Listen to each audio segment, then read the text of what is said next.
As far as webcomics go, there are few names as well known as Homestuck. If you spend enough time on the internet, you've probably heard about it. What you've heard can vary greatly depending on who's talking about it. This comic has a complicated legacy to say the least. Some think it's amazing, others think it's terrible, and some think it's just okay once you peel away all the gimmicks. It has a truly unique format that no other comic has successfully copied, and a beyond intimidating 8,000 plus page count. It launched Toby Fox's career, giving us Undertale, and also created one of the most infamously toxic fandoms on the internet. You might think this is a weird time to be talking about Homestuck, as it ended back in 2016, so it's been dead in the water for a while, right? Actually, that couldn't be farther from the truth. The past few years have given us everything from spin-off games, to an epilogue, to a full-on sequel comic. All of this new content, coupled with some of its questionable levels of quality to say the least, leads me to ask one question. Was Homestuck actually any good? I read the whole thing in 2016, a couple months after it ended to be exact, and I loved it. However, looking back on a lot of the elements makes me wonder if it'll hold up as well when I'm not looking at it through rose-colored glasses. So I went back and reread the whole comic, and now I'm going to review it. As you probably guessed by the video's length, this isn't going to be some quick overview. I'm going through the entire comic. I could explain more about the way this review is going to be structured, but I think it'll be best to just jump right into it. Let's start with Act 1.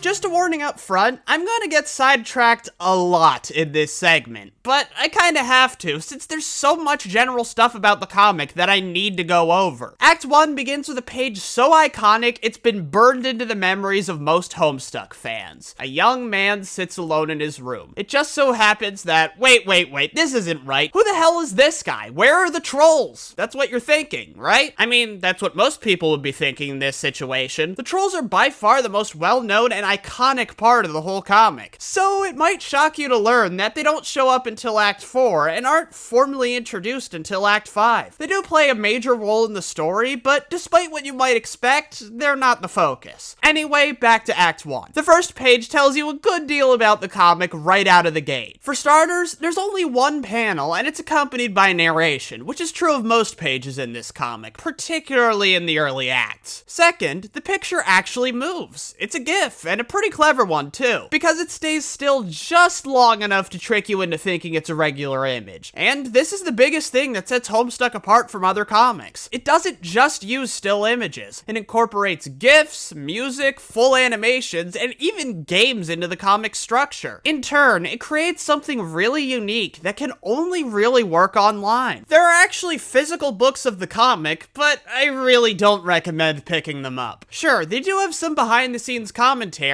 but so much of the magic is lost when you're reading on a static piece of paper instead of a much more active web page. Also, buying all of them will cost you around $150 and won't even get you halfway through the comic, while reading online is absolutely free. Anyway, the last element to take note of on this page is the way to progress. It's not a simple next page button. Instead, it's a command that impacts the next page. This creates a really unique feeling of the reader interacting with the comic like it was a video game. And a lot of this is because these commands were from the readers. People would submit command requests and Hussey would choose one and respond accordingly. The way things are structured almost creates a conflict between the reader and the story. The command suggestions got discontinued midway through Act 3 because by that point they were impossible to keep up with. The commands stuck around afterward, but had a slightly different feel to them. They focused more on advancing the story, while these first 3 acts, by Hussey's own admission, can be a bit meandering. He's even said they're like a prologue that you could skip if you want to, and it's actually a common thing in the fandom for people to skip to when the trolls show up. Should you do this? Well, it's really up to hell no! The first 3 acts of Homestuck are a lot like Book 1 of Avatar. Yeah, they're not as grand or exciting as the comic will go on to be, but they set up a lot, and by skipping them, not only are you going to be lost, but you're going to miss out on a lot of good stuff. I'll be the first to admit, I kinda made this mistake on my first read-through. I didn't skip the earlier acts, but I kinda kind of viewed them as an obstacle. I wanted to see the gang enter the game, and I wanted to see the trolls, and these acts were in the way of that. On my second read, though, I had a much greater appreciation for these first 3 acts. Speaking of which, we should probably get back to Act 1. A couple pages later, we get a formal introduction of our main character, John Egbert. Whenever a new character gets introduced, I'm gonna go over my thoughts on them. So, what is there to say about John? He's a bit naive and dorky, and has a love for old school pranks and bad movies. Not in a so bad it's good way, he actually enjoys them and talks about them quite a bit. Overall, he's a really charming and likable character. Speaking of John's movies, another unique thing about Homestuck is the way it handles pop culture references. Whenever most works of fiction reference pop culture, they stick to things that are well known and usually current, so the audience can easily relate to the reference. Not Homestuck though. While it occasionally references something popular, most of the big references are to smaller, more obscure properties, which I think adds to the charm. The most frequently referenced piece of pop culture here is John's favorite movie. He talks about it a ton, his friends get him gifts based on it, and he'll even reenact scenes from the movie whenever he gets the chance. Can you guess what it is? That's right, the 1997 Nicolas Cage movie, Con Air. If you managed to guess that, congratulations, you cheated. So what exactly is this comic about? I got so sidetracked with introductions that I kind of forgot to explain that part. Basically, it's about John and his friends playing a new video game, and things get crazy pretty fast. The first half of Act 1 is John trying to get his hands on the game, and I'll fully admit, things do feel a bit slow until that happens. Most of the time here is spent on jokes. They come from a lot of places: the goofiness of the command structure, the weirdness of John's house, and of course, the Sylladex. You see, despite the fact that John isn't playing the game yet, there are still video game mechanics. The Sylladex serves as a sort of inventory system. Each character's Sylladex works differently, and a lot of jokes revolve around them. They get forgotten in later acts, but for the first few, they have a pretty major presence. I should say this right now. Homestuck has a very strange, surreal, and goofy style of humor. It's hard to describe, but you pick up on it pretty quick. And honestly, it's the biggest make or break factor of the comic. While there is some good drama here, Homestuck ultimately revolves around its comedy. So if you don't like its sense of humor, you aren't going to like the comic. And the first half of Act 1 serves as a good litmus test for that. If you feel a bit antsy waiting for things to start happening, that's perfectly fine. I felt the same way both times I read it. However, if you outright dislike the humor or think it's cringe, then Homestuck isn't for you and you should probably stop reading. You really do have to experience the humor yourself though. My descriptions really can't do it justice. Now, I bet you're wondering about dialogue. Are these all silent characters who you only learn about through the narration? Nope, dialogue just happens differently here. Instead of regular speech bubbles, you get chat logs at the bottom of the page. This is because instead of talking to people directly, John's talking with his friends through the chat client PesterChub. Yeah, this comic started in 2009, and you get plenty of reminders of that when you read. Luckily, most of the stuff doesn't feel outdated. It feels more like a time capsule of the era. But enough about 2009. How's the dialogue itself? It's really good. Like, on my second read, I was surprised by how good it was. It's fun and engaging. It gives you a good idea of what the characters are like. In Act 1, we hear a lot from 2 of John's friends and get some foreshadowing about the third. Anyway, after a bunch of shenanigans, John gets to his mailbox to get the game, and we're greeted with a flash. Basically, whenever you see a bracketed S in one of the commands, it means the next page has sound, which usually means a flash is coming. While flashes can take many forms, they're usually an animation too complex for a GIF, accompanied by some music. While the animations are rarely professional quality, they often work through those limitations to create something that looks somewhat cinematic and manages to tell the story really well. The first one's pretty simple, but it nicely takes you to the title and signals that you're in for something special. And yes, that music does give me some nice nostalgic feelings. Just a couple pages later, and we get the first of a different kind of flash, an interactive one. As you probably guessed, these are used much more sparingly than the regular animations, but like a lot of things in this comic, they get more complex as they go. This one's pretty simple, having you enact a goofy RPG-style battle with John's father. That's right, I should probably talk about him next. Dad Egbert, yes, that's seriously the name we're given, is a man of few words, as in, he never gets any dialogue, and that's actually true of all the kids' guardians we meet. Despite the lack of dialogue, he clearly has a lot of personality, just just judging from what John says about him, his home decorations, and his appearances on screen. That's about all I'm gonna say though. Look, Homestuck has a lot of characters, so for the sake of time, I'm only going to do these bios for the more major characters, mainly those with speaking roles. Anyway, John gets back to his room, and after some more funny Sylladex shenanigans, he installs Suburb. Oh yeah, Suburb is the name of the game this comic's about, and yes, it is confusing as hell to pronounce. So how does one play Suburb? Well, if I were to explain all of it now, it would be the biggest detour yet, so how about I don't? Besides, part of the fun of this comic is finding out more and more about the game. Granted, that kinda bites the story in the ass later, but we'll get to that when we get to that. For right now, it functions like The Sims of all things. One of John's friends gets on their computer and can place items in John's house, move things around, and even build new areas. Oh, and this is treated like it's perfectly normal by the characters, which weirdly makes the comedy work better. I don't think all the game-related shenanigans that follow would be nearly as funny if the characters were constantly questioning how they were possible. The rest of the chapter essentially consists of John and Rose trying to figure out the rules of the game, while Rose accidentally makes a mess of John's house, which leads to some really funny back and forths. Oh yeah, the second kid gets formally introduced, but it's so close to the end that it'd make more sense to go over her in Act 2. Anyway, we find out there's a meteor heading straight for John's house, and he manages to create an apple tree using some machines from the game. Immediately afterward, we get the most intense flash yet. It shows John holding an apple and a meteor careening straight toward his house while some suspenseful music plays. We don't see the impact, but we do see a mushroom cloud and the deserted remains years later. And then the act ends.